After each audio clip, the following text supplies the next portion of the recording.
Is President Biden thinking about pulling his support for the Inflation Reduction Act?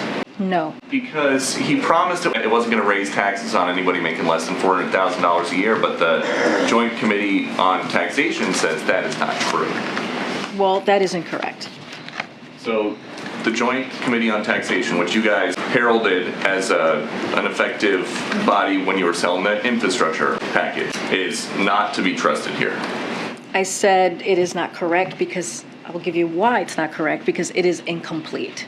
The JCT report that we're currently seeing is incomplete because it omits the actual benefits that Americans would receive when it comes to prescription drugs, when it comes to the lowering energy costs like utility bills. It does not include that. And we have some experts, don't have to trust me, we have experts that say the exact same. Kimberly Clausing from UCLA, many key factors are left out in these tables, including, importantly, the effect of deficit reduction, the positive effects of the spending on clean energy. Seth Honlin, Center for American Progress. Republicans don't mention that JCT analysis includes an imputation of corporate taxes, i.e. the 15% minimum on corporations with less than $1 billion of profits to income groups, but does not include the major provisions that benefit people. What evidence do you have that this would actually do what this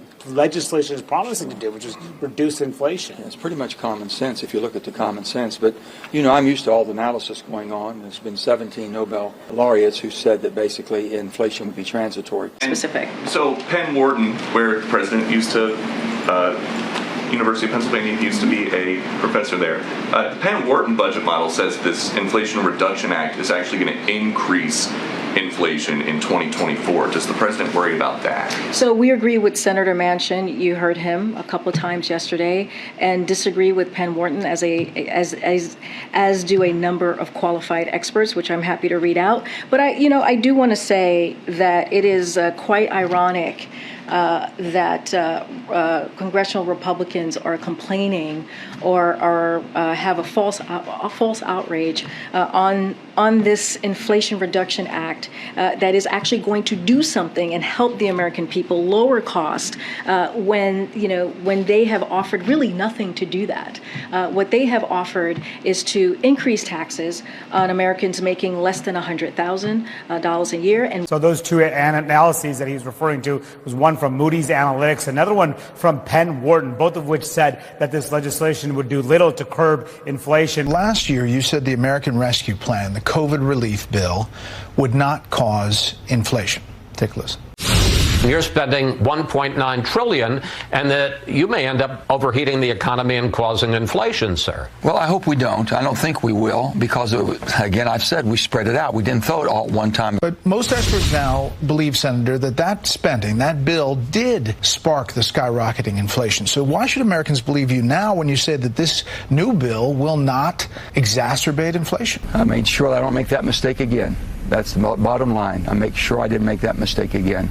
With that, I tried. I was anticipating that we could help and do more, and everything that you've said here is correct, and I'm not countering that whatsoever.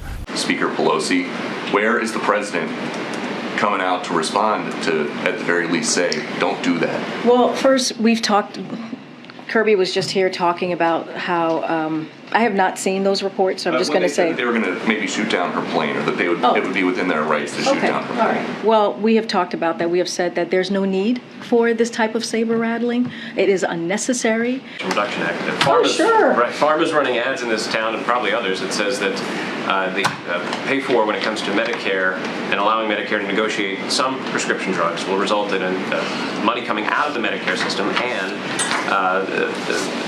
research and development perhaps being crimped. There's also the National Association of Manufacturers, which says that the pay for the 15% minimum corporate tax is essentially a tax on domestic manufacturing, because it would in some ways target the accelerated depreciation that many factory owners use to pay for equipment. Is the president confident that if passed and enacted, the bill will neither affect the Medicare program and the way the drugs are developed in this country, or his goal is to increase domestic manufacturing? So I'll say this, there are 55 companies, corporations in this country who make tens of billions of dollars who are paying zero, dollars when it comes to taxes. So this bill is going to fix that tax loophole and make the tax code fairer, and that matters.